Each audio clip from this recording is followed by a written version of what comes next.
In the past few weeks, I've had several conversations about the new Nano groups that we're looking to form this year.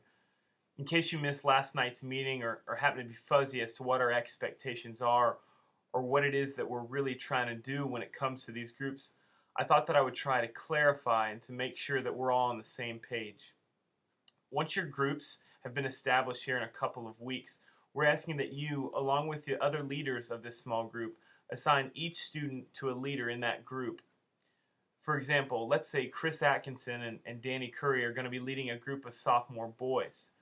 They have 6 boys in their small group: Joe Smith, Bo Jackson, John Doe, John Deere, and John Wayne.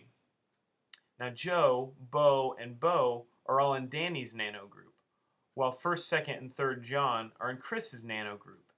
Both Chris and Danny are responsible for leading this small group of boys together. This aspect of leading our small groups has not changed. The way that the Nano groups comes into play is this. Nano groups operate under the No Child Left Behind idea.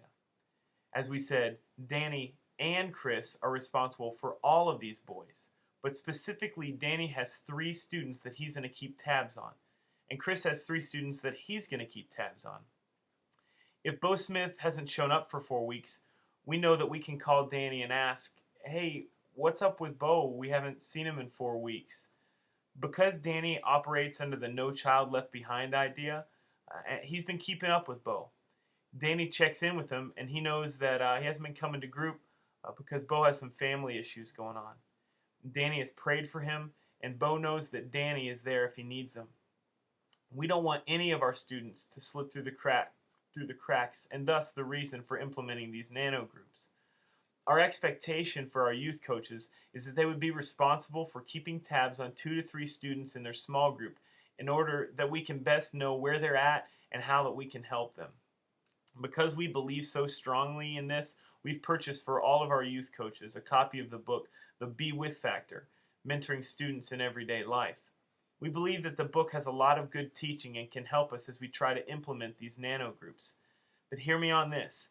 We are not trying to promote mentoring as the book is promoting mentoring. The authors of this book are presenting a much more intense and hands-on mentoring relationship.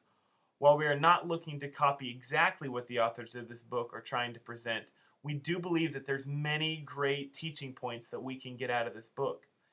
As we read through it, I believe that it's so crucial for us to be able to get together at our coaches huddle and discuss it, to discuss what the book is saying, to discuss what we're saying, to discuss what the book says and how do we translate into what we're trying to do as a ministry, to discuss how we can communicate with parents and to honor their rules, and overall how we can be safe in doing all of this.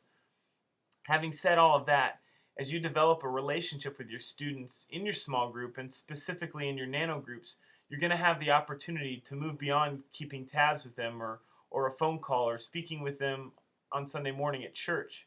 Many of you will likely attend a sport or an activity that they participate in.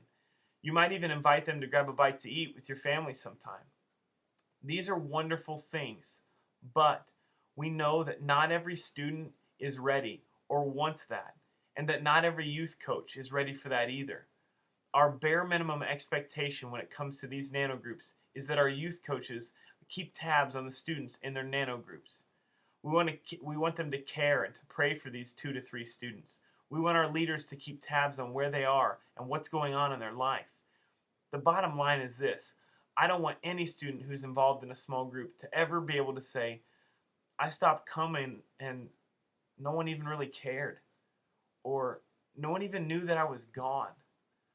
So let's make that our goal this year. Let's make that our focus in the Nano groups this year. I hope all of this helped to clarify rather than confuse. If you have any questions, please feel free to give me a call or to shoot me an email. Thanks a lot.